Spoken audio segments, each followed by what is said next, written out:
Ladies and gentlemen, good evening. It is my hope and prayer that this video is actually going to find you guys in good health. Personally, I'm fine. Kisumu is also fantastic. Maybe you could let me know where you're watching the video from. Kenya Kwanza is in panic. Raila Odinga will be landing back into the country on Monday at exactly 11 a.m.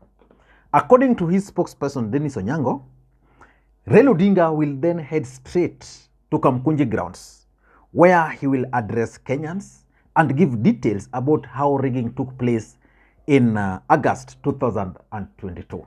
Now, this is what the statement says, that resumption of the People's Baraza Forum.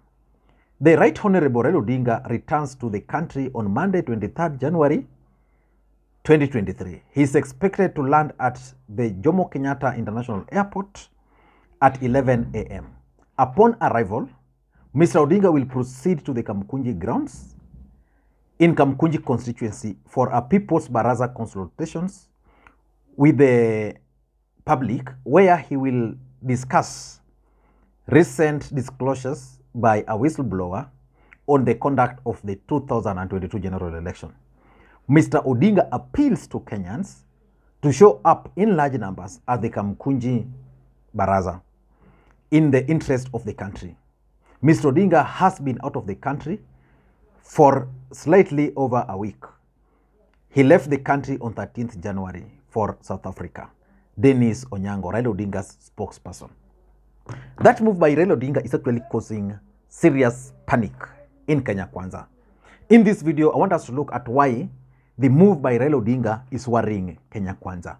Before we do that, for those who are watching this channel for the first time, I want you guys to take a second or two, press the subscribe button so that next time we produce a video like this, YouTube will automatically notify you. And to the subscribers, I want to continue thanking you guys for your continued support, because without that support, this channel cannot be where it is now. Let us go straight to the points, and I want to be a bit brief. And by the way, this issue of whistleblower is a serious matter, and it has already attracted international attention. And I'm told there are bodies who are already on it. So let us wait and see how everything is going to unfold. I'm also sure that Kenya Kwanza are also not sleeping. The issue of whistleblower is something they are also taking seriously.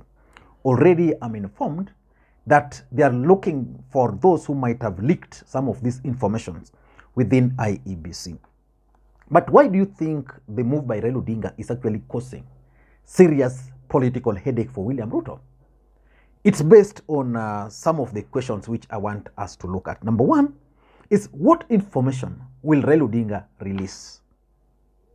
Because according to Jeremiah Kioni, when Raila Odinga arrives back into the country, he will give more details.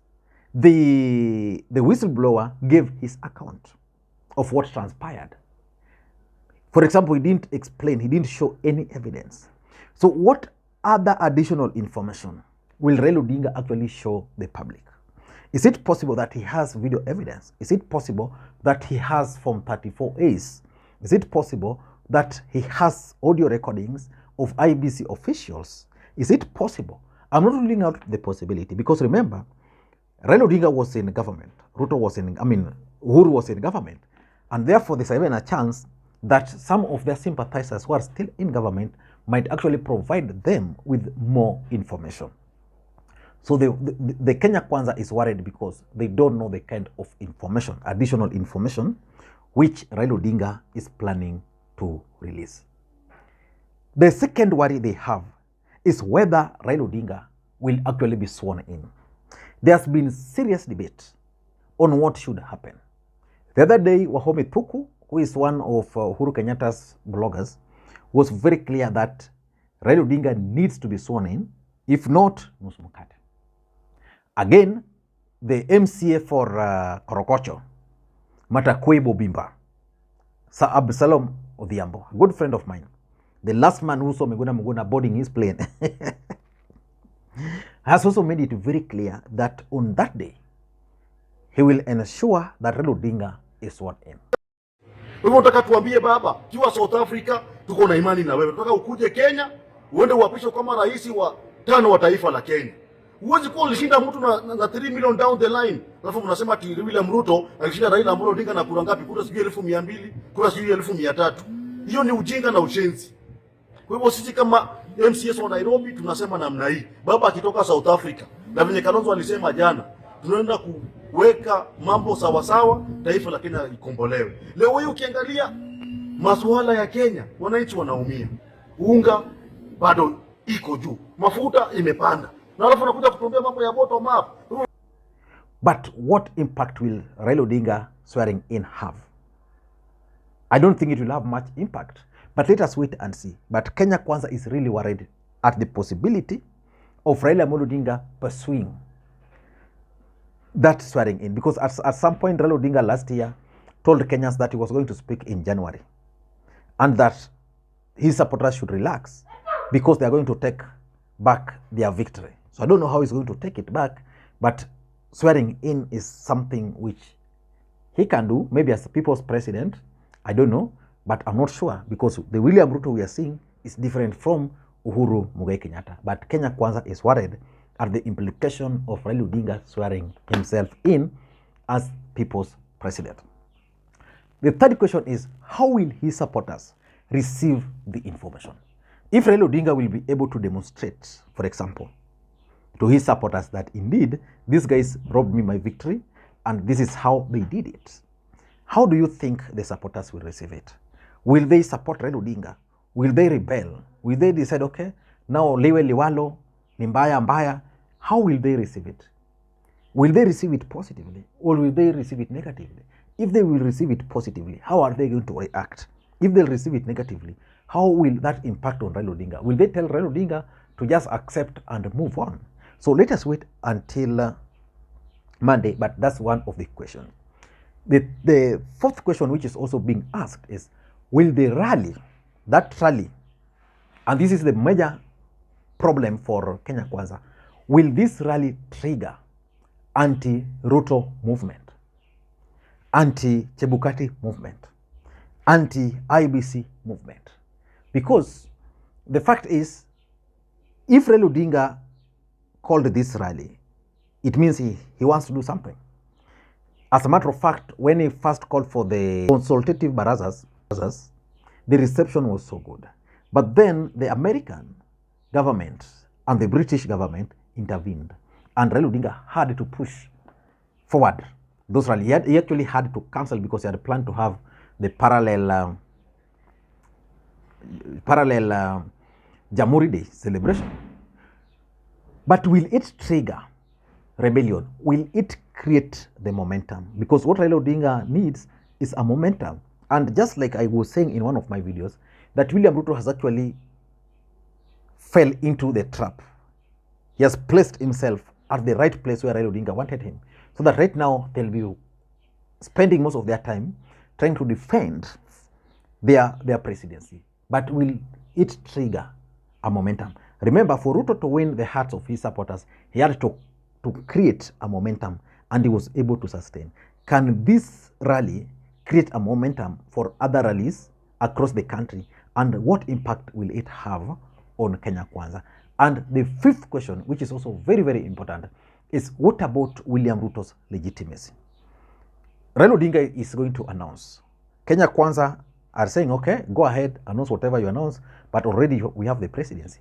From where I stand, I don't think Raila Odinga will be able to get back the presidency. That one is gone. Hiyo imeenda. But what about the legitimacy? William Ruto would have wanted a situation where he's ruling the country, knowing so well that Kenyans believe that Wafula Chebukati conducted a free and fair election, and therefore that legitimacy. But as long as that legitimacy will be put to question, then I don't think William Ruto will really be a happy man. And that's something which is worrying them.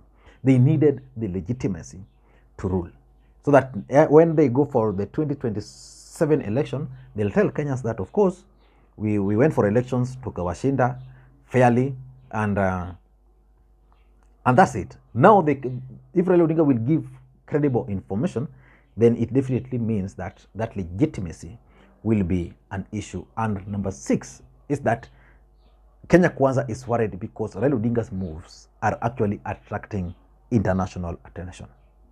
international media are already trooping back into the country. They'll be camping right at Kamukunji Grounds. And because of this information, how will other nations view Kenya Kwanza government? Because if Raila will provide evidence that indeed his victory was stolen, then what next? The international community, what will they say? What about the companies which participated in this election? The truth of the matter is that there is a serious international interest in this election. If you want to understand that, follow the Brazilian election. In Brazil, something happened. They wanted to rig out the guy who won the election. And Bernie Sanders had to intervene very strongly. In the Senate, he was talking against those plans to rig the guy. He was talking about them every now and again. Until now, the government, which wanted to rig in the other administration, said, okay, liwalo, let democracy prevail. So in Kenyan elections, which countries had interest apart from the American government and the British government? And it's their chance that the other people who had interest are also now trying to use this to fight back. And lastly, the Supreme Court ruling. And probably the IEBC. William Ruto has tried so hard to paint IEBC as the best gift, the heroes of this election. The Supreme Court made their ruling. The Supreme Court ruling was clearly not a ruling, because there are certain instances they were agreeing, but then they couldn't grant those prayers. That Azimio did not provide evidence, blah, blah. Azimio are likely to Raila Odinga and the team are likely to come up with the evidence which will actually put to question the Supreme Court ruling.